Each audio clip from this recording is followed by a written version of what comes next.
आदाब दोस्तों, मैं हूं अल्ताफ। मैं मौजूद हूं लातूर के दारुल उलूम हसनात दीनियात मदरसे में। यहां पर 15 अगस्त का जश्न किस तरह से मनाया जाता है वो देखने के लिए हम आए हैं। अंदर चलते हैं, देखते हैं यहां के विद्यार्थी छात्र किस तरह से 15 अगस्त का ये महोत्सव मनाते हैं, और साथ ही हम ये भी देखेंगे कि वो किस तरह से तालीम हासिल करते हैं, वो किन किन विषयों की तालीम हासिल करते हैं और वो पूरे दिन में क्या क्या करते हैं, मदरसे में आखिर होता क्या है, ये तमाम चीजें हम आज जानेंगे। आइए मेरे साथ।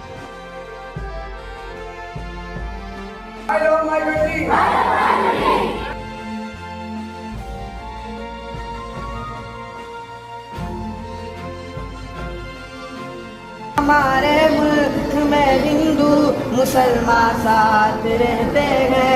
यहाँ ईसा के कांधों पे सिख के हाथ रहते हैं। हमारी सरहदों पे नौजवान दिन रात रहते हैं। हमारी सरहदों पे नौजवान दिन रात रहते हैं। वो हम सब की हिफाजत के लिए तैयार रहते हैं।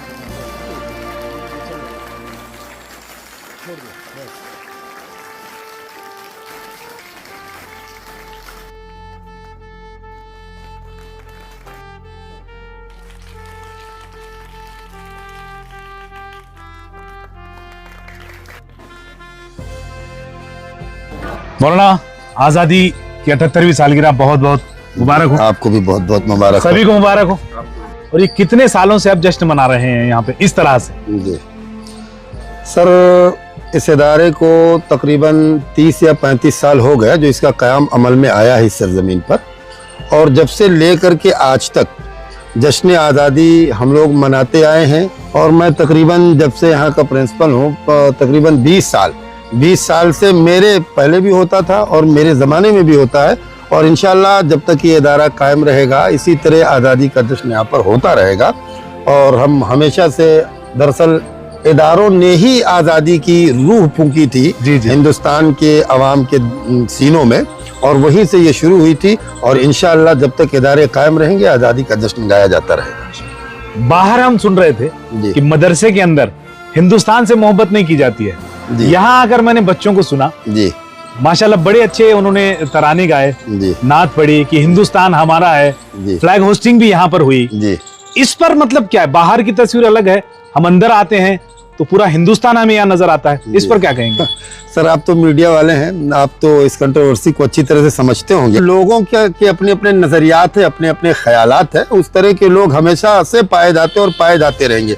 मदारिस इस्लामिया और खुसूसियत के साथ नबी रहमत सल्लल्लाहु ताला अलैहि वसल्लम का फरमाने आलिशान है। मेरे नबी ने फरमाया कि जिस मुल्क में रहो उस मुल्क से मोहब्बत करो, और वतन से मोहब्बत करना ईमान का हिस्सा है। कुरान की आयत भी है। हाँ, और आयतें भी इस बात की तरफ इशारा करती हैं। जी हाँ, कुरान के साथ और भी तालीम यहाँ पर देते हैं। मैंने अभी आपका ब्राउचर देखा। जी, ITI का भी हमारे पास कोर्स है, MSc IT भी हम करवाते हैं कंप्यूटर के अंदर। और दूसरी बात, जो नई तकनीक अभी आई, जैसे मोबाइल शॉपिंग का हुआ या AC का हुआ, टेक्निकल तमाम। तो ये शेड्यूल क्या होता है? हमारे यहाँ सबसे पहले 5 बजे बच्चे उठते हैं, अपने प्रभु का गुण गाते हैं, नमाज रोजा हमारे यहाँ होती है, उसके बाद बच्चे अपना तिलावत शुरू कर देते हैं। हमारे क्लास उसके बाद नाश्ता वगैरह होता है, और नाश्ते के बाद हमारा क्लास 8 बजे से शुरू हो जाता है, और 8 बजे से हमारा ये क्लास जो है 1:30 बजे तक तकरीबन चलता है। और इसमें हमारे तमाम सिलेबस है, जैसे कुरान के साथ साथ इंग्लिश भी, मराठी भी।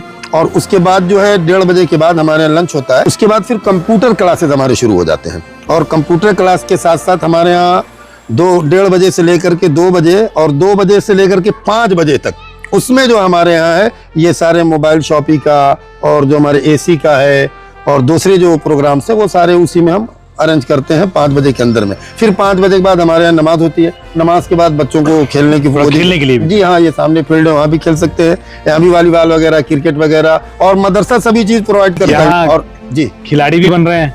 बिल्कुल, टेक्निकल चीजें भी यहाँ सिखाई जा रही हैं। जी बिल्कुल, लेकिन सुनते हम कुछ और है। नहीं, लोगों के सुनने। पैगाम क्या देना चाहेंगे? मैं पैगाम ये देना चाहूंगा देशवासियों को कि आप आइए, इदारों को देखिए, मदरसों में आइए और देखिए कि हमारे यहाँ वतन और हुब्बुल वतनी और देश के प्रेम कैसा सिखाया जाता है। किसी के बहकावे में या इस तरह के लोगों के चक्कर में आप न आइए। बहुत बहुत अच्छा पैगाम दिया। तो मैं बस जाते जाते ये कहना चाहूंगा, जो राहत साहब ने शायरी पेश की है यकीन करो या ना करो, बात यकीन की है। मेरे जिस्म की मिट्टी इसी वतन की है, मेरे वतन के सभी लोग हैं भाई भाई, ये दूरियों की सियासत किसी कमीन की है। बेशक। तस्वीर बहुत अलग है और हम सबने देखी, और मैं आप सबसे गुजारिश करूंगा इस वीडियो को उन तमाम लोगों तक पहुंचाए जो बेबुनियाद वजहों से मदारिसों को बदनाम करने में लगे।